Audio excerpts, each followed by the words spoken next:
Shalom, selamat pagi Bapak Ibu Saudara-saudari Jemaat Bau Kelapa Gading yang dikasihi Tuhan.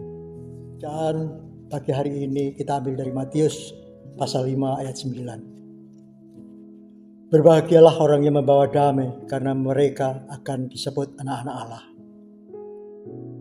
Puji syukur kepada Tuhan karena pada hari ini kita masih diberi kesempatan untuk mendengar dan merenungkan firman-Nya.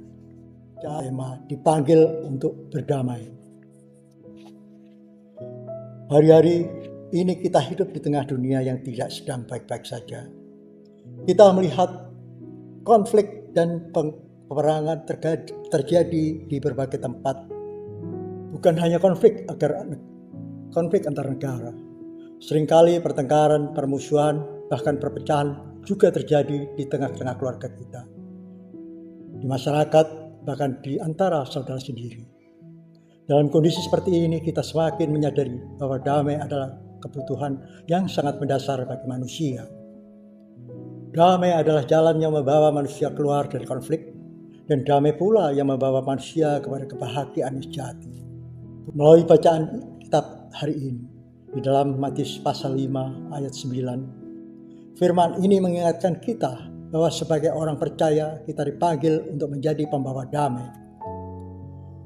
Bahkan hanya berbicara tentang damai, tetapi menghadirkan damai di tengah kehidupan kita sehari-hari. Terutama di lingkungan yang paling dekat dengan kita, di dalam keluarga, di tengah jemaat, di tempat kerja kita, dan di dalam masyarakat. Di dalam Alkitab kata damai memiliki makna yang sangat dalam. Dalam bahasa Yunani disebut Irene. Sedangkan dalam bahasa Ibrani-nya disebut Shalom. Kata Irene lebih menunjuk kepada keadaan tanpa konflik atau peperangan. Namun kata Shalom memiliki arti yang jauh lebih dalam. Shalom berarti damai yang utuh. Damai yang dirasakan bukan hanya di luar tetapi juga di dalam hati manusia. Shalom menggambarkan kehidupan yang penuh dengan keselamatan, kesejahteraan, dan hubungan yang harmonis dengan Allah, sesama manusia, dan seluruh ciptaannya. Di dalam kitab Kejadian pasal 1 dan ayat 2, kita melihat gambaran shalom. Manusia hidup dalam hubungan yang indah dengan Allah. Namun keadaan damai itu rusak ketika manusia jauh ke dalam dosa.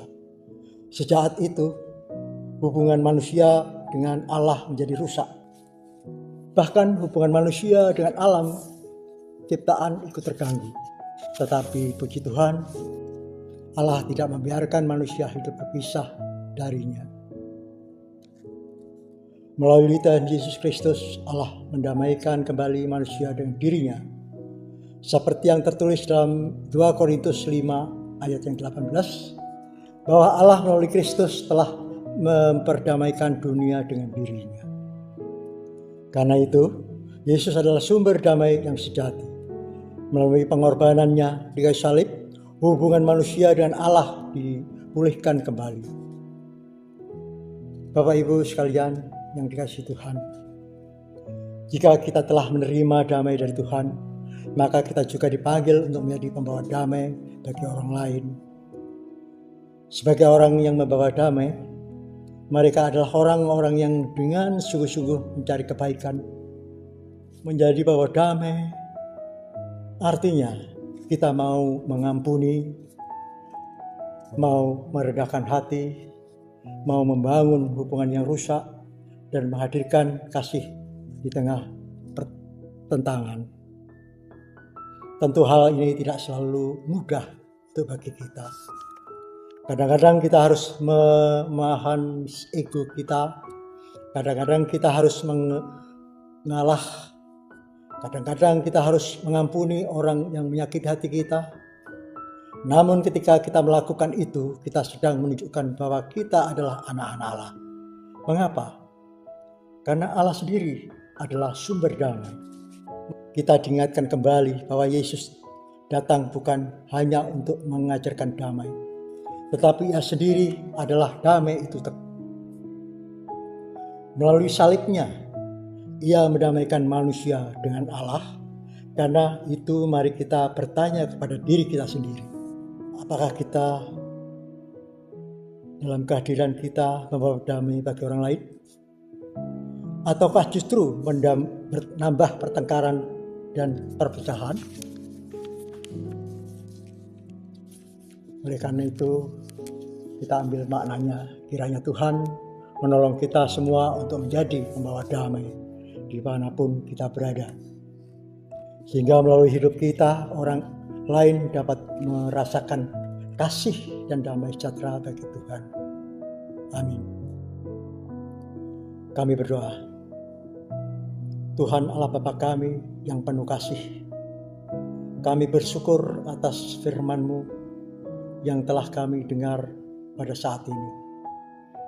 Engkau memanggil kami untuk menjadi pembawa damai di tengah dunia yang penuh dengan konflik dan pertentangan.